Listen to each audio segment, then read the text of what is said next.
11 नवंबर की शाम दिल्ली के दिल चांदनी चौक में एक धमाका हुआ जिसने सब कुछ बदल कर रख दिया। एक कार, एक भीड़-भाड़ वाला इलाका और पीछे रह गए ढेरों अनसुलझे सवाल।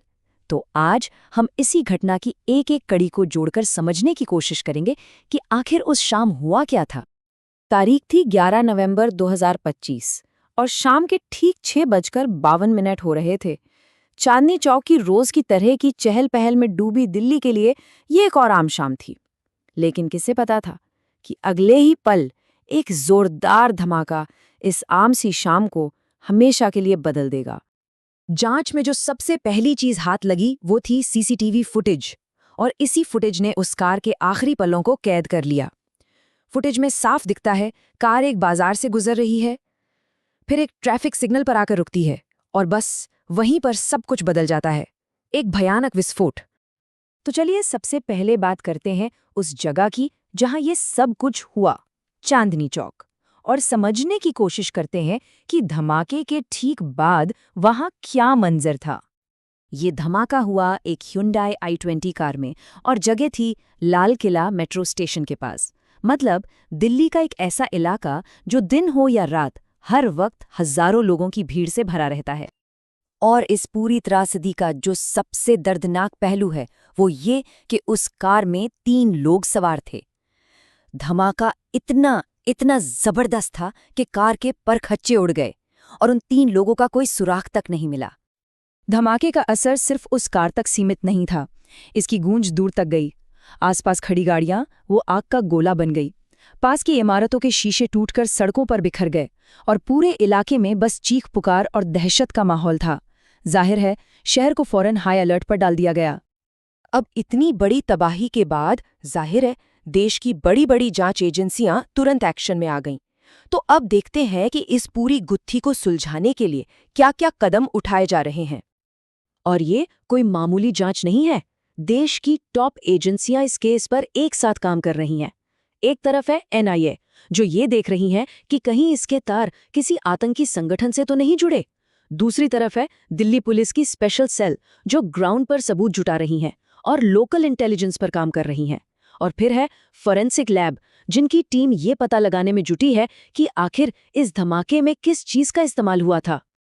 पुलिस का शक शुरू से ही एक ही तरफ जा रहा था कि ये एक आतंकी साजिश हो सकती है, और पूरे की पूरी जांच इसी एक एंगल के आसपास घूम रही है। मामला कितना गंभीर है इसका अंदाजा इस बात से लगाया जा सकता है कि FIR में UAPA की धाराएं जोड़ी गई हैं। UAPA यानी अनलॉफुल एक्टिविटीज प्रिवेंशन एक्ट। ये भारत का सबसे सख्त एंटी टेरर कानून है और इसका इस्तेमाल तभी होता है जब मामला देश की सुरक्षा और अखंडता से जुड़ा हो। जांच को जो पहली बड़ी कामयाबी मिली वो आई CCTV फुटेज से। इसी फुटेज से जांचकर्ताओं को उस कार के आखिरी रूट का पता चला और यहीं से जांच को एक सही दिशा मिली।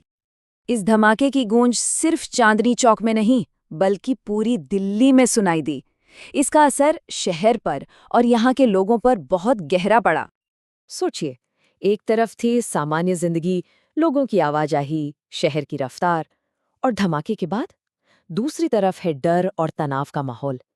इस एक घटना ने दिल्ली के मिजाज को पूरी तरह से बदल कर रख दिया।